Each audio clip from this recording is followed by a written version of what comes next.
ಕಬ್ಬು ಬೆಳೆಗಾರರು ನಡೆಸ್ತಾ ಇದ್ದ ಹೋರಾತ್ರಿ ಪ್ರತಿಭಟನೆಗೆ ರಾಜ್ಯ ಸರ್ಕಾರ ಮಣಿತಾ ಅಥವಾ ರೈತರ ಮೂಗಿಗೆ ತುಪ್ಪ ಸವರೋ ಪ್ರಯತ್ನ ಮಾಡ್ತಾ ಅನ್ನೋ ಅನುಮಾನ ನಿನ್ನೆಯ ಸರ್ಕಾರದ ಆದೇಶದ ನಂತರದಲ್ಲಿ ವ್ಯಕ್ತವಾಗ್ತಾ ಇದೆ. 3,300 ರೂಪಾಯಿ ನೀಡುವ 50-50 ಸೂತ್ರ ರೈತ ಸಂಘಟನೆಗಳಲ್ಲೇ ಬಿರುಕು ಮೂಡುವಂತೆ ಮಾಡಿದೆ. ರೈತ ಸಂಘಟನೆಗಳಲ್ಲೇ ಬಿರುಕುಂಟಾಯ್ತಾ ಅನ್ನೋ ಅನುಮಾನಕ್ಕೆ ಕಾರಣವಾಗ್ತಾ ಇದೆ ಈ 3,300 ರೂಪಾಯಿ ನೀಡುವ ರಾಜ್ಯ ಸರ್ಕಾರದ ನಿರ್ಧಾರ. ಕಬ್ಬು ಬೆಳೆಗಾರರಿಗೆ ತೃಪ್ತಿ ತಂದಿಲ್ವಾ ಹಾಗಾದ್ರೆ ಸರ್ಕಾರದ ಈ 50-50 ಸೂತ್ರ? ಬೆಳಗಾವಿಯಲ್ಲಿ ಕೆಲ ರೈತ ಸಂಘಟನೆಗಳು ಸಂಭ್ರಮಾಚರಣೆ ಮಾಡ್ತಾ ಇದ್ರೆ ಹುಕ್ಕೇರಿಯಲ್ಲಿ ಸರ್ಕಾರದ ವಿರುದ್ಧವೇ ಅನ್ನದಾತರು ಆಕ್ರೋಶವನ್ನ ವ್ಯಕ್ತಪಡಿಸುವುದನ್ನ ಮುಂದುವರೆಸಿದ್ದಾರೆ. ಸರ್ಕಾರದ ಬೆಂಬಲ ಬೆಲೆ ನಮಗೆ ಬೇಡ ಅಂತ ಹೇಳಿ ಆಕ್ರೋಶ ವ್ಯಕ್ತಪಡಿಸ್ತಾ ಇದ್ದಾರೆ ಹುಕ್ಕೇರಿ ಭಾಗದ ಕೆಲ ಕಬ್ಬು ಬೆಳೆಗಾರರು.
ಇನ್ನು ಕಬ್ಬು ಬೆಲೆ ಏರಿಕೆ ವಿಚಾರಕ್ಕೆ ಸಂಬಂಧಪಟ್ಟಂತೆ ಬೆಳಗಾವಿ ಬಾಗಲಕೋಟೆ ಭಾಗದಲ್ಲಿ ಸಾಕಷ್ಟು ಉಗ್ರವಾದ ಹೋರಾಟ ಕಳೆದ 9 ದಿನಗಳ ನಡೆಯಿತು.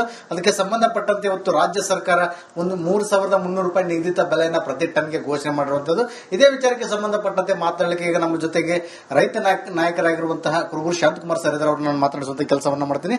ಸರ್, ಈಗ 9 ದಿನಗಳ ಕಾಲ ನಿರಂತರ ರೈತರ ಒಂದು ಉಗ್ರ ಹೋರಾಟ ನಡೆದಿತ್ತು. ಸೊ ಅದೇ ವಿಚಾರಕ್ಕೆ ಸಂಬಂಧಪಟ್ಟಂತೆ ಇವತ್ತು ಸರ್ಕಾರ 3,300 ರೂಪಾಯಿ ಪ್ರತಿ ಟನ್ಗೆ ಒಂದು ಘೋಷಣೆ ಮಾಡುವಂತ ಕೆಲಸವನ್ನ ಮಾಡಿದೆ. ಸರ್, ಈ ವಿಚಾರದಲ್ಲಿ ತಮ್ಮ ಮೊದಲ ರಿಯಾಕ್ಷನ್ ನೋಡಿ. ಕಳೆದ 8 ದಿನಗಳಿಂದ ಆ ಭಾಗದ ರೈತರು ಕಬ್ಬು ಬೆಳೆಗಾರರು ಹೋರಾಟ ಮಾಡ್ತಾ ಇದ್ದಾರೆ. ಬಾಗಲಕೋಟೆ ಬೆಳಗಾವಿ ಜಿಲ್ಲೆಯಲ್ಲಿ ಸುಮಾರು 45 ಸಕ್ಕರೆ ಕಾರ್ಖಾನೆಗಳಿದೆ. ಕರ್ನಾಟಕದ ಅರ್ಧ ಭಾಗದಷ್ಟು ಕಬ್ಬನ್ನ ಆ 2 ಜಿಲ್ಲೆಯಲ್ಲಿ ಬೆಳೀತಾರೆ. ಆ ಭಾಗದ ರೈತರಿಗೆ ಅನ್ಯಾಯ ಆಗ್ತಾ ಇದೆ, ಮೋಸ ಆಗ್ತಾ ಇದೆ ನಮ್ಮ ರೈಟು ಅಂತ ಗೊತ್ತಾದ ಮೇಲೆ ಜಾಗೃತರಾಗಿ ಹೋರಾಟಕ್ಕೆ ಇಳಿದ್ರು. ಹೋರಾಟದಿಂದ ಸರ್ಕಾರವನ್ನು ಮಣಿಸಿದ್ರು. ಇವತ್ತು ಸರ್ಕಾರ 3,300 ರೂಪಾಯಿ ಬೆಲೆ ನಿಗದಿ ಮಾಡ್ತೀವಿ ಅಂತೇಳಿ ಘೋಷಣೆ ಮಾಡಿದೆ. ಅದರಲ್ಲಿ 50 ರೂಪಾಯಿನ ಸರ್ಕಾರ ಕೊಡೋದು, 50 ರೂಪಾಯಿನ ಕಾರ್ಖಾನೆಗಳು 6 ತಿಂಗಳ ನಂತರ ಕೊಡೋದು ಅಂತ ಹೇಳಿದ್ದಾರೆ. ಇದು ನಾವು ಒಪ್ಪುವಂತದ್ದಲ್ಲ. ಯಾಕೆಂದ್ರೆ 6 ತಿಂಗಳ ನಂತರ ಕಾರ್ಖಾನೆಗಳು ನಮ್ಮ ಕಬ್ಬು ದುಡ್ಡನ್ನೇ ಕೊಡ್ತಾರ, ಸರಿ ಕೊಡ್ತಾ ಇಲ್ಲ ಅಂತ ಐದು ಹಣ ಕೊಡ್ತಾರ ಇಲ್ವ ಅಂತಕ್ಕಂಥದ್ದು ಅನುಮಾನ ಮೂಡಿಸ್ತದೆ. ಬಟ್ ಇದ್ರ ಬಗ್ಗೆ ಇವೆಲ್ಲ ವಿಚಾರಗಳ ಬಗ್ಗೆ ನಾವು ನಮ್ಮೆಲ್ಲ ಪದಾಧಿಕಾರಿಗಳು ಈಗಾಗಲೇ ಹೋರಾಟದಲ್ಲಿ ಸಕ್ರಿಯವಾಗಿ ರಾಜ್ಯ ಕಬ್ಬು ಬೆಳೆಗಾರ ಸಂಘದಿಂದ ಪಾಲ್ಗೊಂಡಿದ್ದಾರೆ. ಆ ಜಿಲ್ಲೆಯ ಪದಾಧಿಕಾರಿಗಳು ಪಾಲ್ಗೊಂಡಿದ್ದಾರೆ. ಅವರೆಲ್ಲರ ಜೊತೆ ಚರ್ಚೆ ಮಾಡಿ ಮುಂದಿನ ನಿರ್ಧಾರವನ್ನ ನಾವು ಕೈಗೊಳ್ತೀವಿ. ಸರ್, ಈಗ ಪ್ರಮುಖವಾಗಿ ಸರ್ಕಾರದ ಒಂದು ಆದೇಶ ಬರ್ತಿದ್ದಂಗೆ ಆ ಹೋರಾಟ ನಿರತ ರೈತರು ಸಾಕಷ್ಟು ಒಂದು ಸಂಭ್ರಮಾಚರಣೆ ಮಾಡ್ತಿರ್ತಂದ್ರೆ ಪಟಾಕಿ ಸಿಡಿಸಿ ಬಣ್ಣ ಹಚ್ಚುವಂತ ಕೆಲಸವನ್ನು ಮಾಡ್ತಿದ್ದಾರೆ. ಸೊ ಆ ವಿಚಾರಕ್ಕೆ ಸಂಬಂಧಪಟ್ಟಂತೆ ಹೇಳೋದಾದ್ರೆ ನೋಡಿ, ರೈತರು ಏನಾಗಿದೆ, ಹೋರಾಟ ಮಾಡಿದೀವಿ 8 ದಿವಸದಿಂದ. ಹೋರಾಟ ಮಾಡಿದಂತ ಹಿನ್ನೆಲೆಯಲ್ಲಿ 3,050 ಕೊಡ್ತೀವಿ ಎಂದವರು 3,100 ಬಂದ್ರು. 3,100ರಿಂದ 3,200 ಬಂದ್ರು. ಈಗ ರಾಜ್ಯ ಸರ್ಕಾರ ನಮ್ಮ ಹೋರಾಟಕ್ಕೆ ಮುಡಿದು ಹೆಚ್ಚುವರಿ 100 ರೂಪಾಯಿನೂ ಕೂಡ ನಿಗದಿ ಮಾಡಿ 3,300 ಆಗಿದೆ ಅಂತ ಹೇಳಿ ನಮ್ಮ ಹೋರಾಟದಿಂದ ಇದೆಲ್ಲ ಆಗ್ತಾ ಇದೆ ಅಂತ ಹೇಳಿ ಸಂತೋಷಕ್ಕೆ ಹಂಗೆ ಮಾಡಿರ್ಬೋದು. ಆದ್ರೆ ಹೋರಾಟದಿಂದ ಇಷ್ಟಕ್ಕೆ ನಾವು ಕೈ ಬಿಟ್ಬಿಡ್ತೀವಿ, ಇಷ್ಟಕ್ಕೆ ನಮ್ಮ ತೀರ್ಮಾನ ಆಯ್ತು ಅನ್ನುವಂಥ ಪ್ರಶ್ನೆ ಬರಲ್ಲ. ಸಂತೋಷ ಅಂದ್ರೆ ನಮ್ಮ ಹೋರಾಟಕ್ಕೆ ಬೆಲೆ ಸಿಕ್ಕಿದೆ ಅನ್ನುವಂಥ ಉತ್ಸಾಹದಿಂದ ಪಟಾಕಿ ಹೊಡೆದಿದ್ದಾರೆ, ಸಂತೋಷ ವ್ಯಕ್ತಪಡಿಸಿದ್ದಾರೆ. ಅದು ನಾವು ಹೇಳಲೇಬೇಕಾದಂತ ವಿಚಾರ. ಸರಿ, ಕೊನೆಯದಾಗಿ ರೈತ ಹೋರಾಟ ಮತ್ತು ಸರ್ಕಾರಕ್ಕೆ ಏನ್ ಹೇಳಕ್ ಇಷ್ಟಪಡ್ತಾರೆ? ಇಲ್ಲ, ಸರ್ಕಾರ ಇವತ್ತೇನು ಮಾಡಿದೆ, 100 ರೂಪಾಯಿ ಹೆಚ್ಚುವರಿ ಅಂತ 50 ರೂಪಾಯಿ ಅವರು 50 ರೂಪಾಯಿ ಇವ್ರು ಕೊಡೋದು 6 ತಿಂಗಳ ನಂತರ ಅಂತ ಆ ವಿಚಾರದ ಬಗ್ಗೆ ಸ್ಪಷ್ಟತೆಯನ್ನು ತೋರಿಸಬೇಕು. ಬಟ್ ಒಟ್ಟಿಗೆ ಕೊಡುವಂತ ನಿರ್ಧಾರ ಮಾಡಬೇಕು. ಹಾಗೇನೆ ಇನ್ನೂ ಸ್ವಲ್ಪ ಮನಸ್ಸು ಮಾಡಿ ಸರ್ಕಾರದಿಂದ ಬರ್ತಕ್ಕಂಥ ತೆರಿಗೆ ಹಣದಲ್ಲಿ ಇನ್ನೊಂದು ಸ್ವಲ್ಪ ಹಣವನ್ನು ಕೊಟ್ಟರೆ ರೈತರಿಗೆ ಅನುಕೂಲ ಆಗ್ತದೆ, ಹೆಚ್ಚುವರಿಗೆ ಅನುಕೂಲ ಆಗ್ತದೆ. ಯಾಕೆಂದ್ರೆ ಸರ್ಕಾರನೇ ಹೇಳಿದೆ 3,700 ರೂಪಾಯಿ ಉತ್ಪಾದನೆ ವೆಚ್ಚ ಆಗ್ತದೆ ರೈತರಿಗೆ ಅಂತ ಸರ್ಕಾರನೇ ವರದಿ ಕೊಟ್ಟಿದೆ ಕೇಂದ್ರ ಸರ್ಕಾರಕ್ಕೆ. ಆ ಹಿನ್ನೆಲೆಯಲ್ಲಿ 3,300 ಸಾಲೋದಿಲ್ಲ. ಇನ್ನೂ ಸ್ವಲ್ಪ ಮನಸ್ಸು ಮಾಡಿ ಸಿದ್ದರಾಮಯ್ಯವರು ಹೆಚ್ಚುವರಿ ಮಾಡಿಕೊಟ್ರೆ ಬಹಳ ಒಳ್ಳೇದಾಗ್ತದೆ ಅನ್ನುವಂಥ ಅಭಿಪ್ರಾಯವನ್ನು ಹೇಳಲಿಕ್ಕೆ ಬಯಸ್ತೇನೆ. ಏನು ಇದಿಷ್ಟು ರೈತ ನಾಯಕರಾಗಿರುವಂತಹ ಕುರುಬು ಶಾಂತಕುಮಾರ್ ಸರ್ ಮಾತಾಗಿತ್ತು. ಕ್ಯಾಮರಾ ಪರ್ಸನ್ ಸೂರಜ್ ಜಳಗೇರ್ ಜೊತೆ ವಿಠಲ್ ಕೆರವಾಡ್, ರಿಪಬ್ಲಿಕ್ ಕನ್ನಡ, ದಾವಣಗೆರೆ. ಯಾವುದೇ ಕಾರಣಕ್ಕೂ ಸರ್ಕಾರ ನಿಗದಿ ಮಾಡಿರುವ 3,300 ರೂಪಾಯಿಯ ಬೆಂಬಲ ಬೆಲೆಯನ್ನ ನಾವು ಒಪ್ಪೋದೇ ಇಲ್ಲ. ಕೇಳಿದ್ದು 3,500 ರೂಪಾಯಿ ಅಷ್ಟೇನೆ ಸರ್ಕಾರ ನಿಗದಿ ಮಾಡಬೇಕು ಅಂತ ಹೇಳಿ ಆಗ್ರಹಿಸಿ ಇವತ್ತೂ ಕೂಡ ಕಬ್ಬು ಬೆಳೆಗಾರರು ಪ್ರತಿಭಟನೆಯನ್ನ ಮುಂದುವರೆಸಿದ್ದಾರೆ. ಇದರ ಭಾಗವಾಗಿ ಬೈಲಹೊಂಗಲ ಬಂದ್ಗೆ ಕರೆ ನೀಡಲಾಗಿದೆ. ಬೆಂಬಲ ಬೆಲೆ ಬಡಿದಾಟದಲ್ಲಿ ಇವತ್ತೂ ಕೂಡ ಪ್ರತಿಭಟನೆ, ಬಂದ್, ಹೋರಾಟಗಳು ಮುಂದುವರೆದಿದೆ. 3,300 ರೂಪಾಯಿ ಬೆಂಬಲ ಬೆಲೆ ಗೊಂದಲದ ಬಗ್ಗೆ ಆಕ್ರೋಶ ವ್ಯಕ್ತವಾಗ್ತಾ ಇದೆ.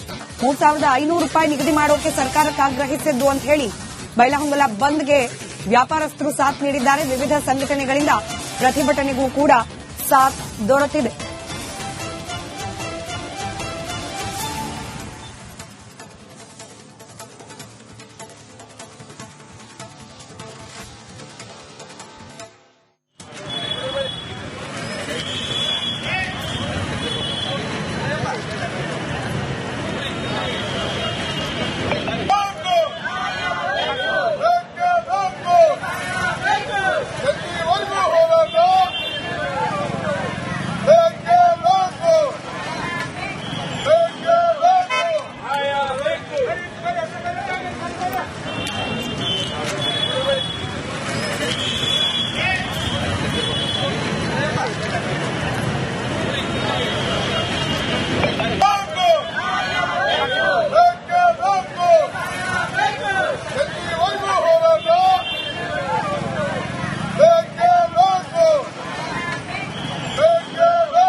ನಿನ್ನೆ ಪ್ರತಿಭಟನೆ ಸಂದರ್ಭದಲ್ಲಿ ಆದಂತಹ ಕಲ್ಲು ತೂರಾಟ ಪ್ರಕರಣಗಳಲ್ಲಿ ಕೆಲ ಪೊಲೀಸ್ ಸಿಬ್ಬಂದಿ ಗಾಯಾಳುಗಳಾಗಿದ್ರು. ಗಾಯಾಳುಗಳಾದ ಪೊಲೀಸ್ ಸಿಬ್ಬಂದಿಯನ್ನ ಬೆಳಗಾವಿಯ ಬಿಮ್ಸ್ನಲ್ಲಿ ದಾಖಲಿಸಿ ಚಿಕಿತ್ಸೆಯನ್ನ ಕೊಡಿಸಲಾಗ್ತಾ ಇದೆ. ಇವತ್ತು ಗಾಯಾಳುಗಳನ್ನ ಪೊಲೀಸ್ ವರಿಷ್ಠಾಧಿಕಾರಿ ಭೇಟಿ ನೀಡಿ ಅವರ ಆರೋಗ್ಯವನ್ನ ವಿಚಾರಿಸಿದ್ದಾರೆ. ಗಾಯಾಳು ಪೊಲೀಸರಿಗೆ ಬೆಳಗಾವಿಯ ಬಿಮ್ಸ್ನಲ್ಲಿ ಚಿಕಿತ್ಸೆ ನೀಡಲಾಗ್ತಾ ಇದೆ. ಎಡಿಜಿಪಿ ಹಿತೇಂದ್ರ ಅವರು ಭೇಟಿ ನೀಡಿದ್ದಾರೆ. ಕಲ್ಲು ತೂರಿದವರ ಶೋಧಕ್ಕೆ ಸಿಸಿ ಕ್ಯಾಮೆರಾಗಳ ಜಾಲಾಟ ಕೂಡ ಮುಂದುವರೆದಿದೆ. 40ರಿಂದ 50 ಕ್ಯಾಮೆರಾಗಳನ್ನು ಅಳವಡಿಕೆ ಮಾಡಲಾಗಿದೆ. ಅವುಗಳ ಡಿವಿಆರ್ ಅನ್ನು ವಶಕ್ಕೆ ಪಡೆದು ಪರಿಶೀಲನೆಯನ್ನ ಮುಂದುವರೆಸಿದ್ದಾರೆ. ಘಟನಾ ಸ್ಥಳಕ್ಕೆ ಭೇಟಿ ನೀಡಿ ಪರಿಶೀಲನೆ ನಡೆಸಿ ಅಂತ ಹೇಳಿ ಎಡಿಜಿಪಿ ಹಿತೇಂದ್ರ ಅವರು ತಿಳಿಸಿದ್ದಾರೆ.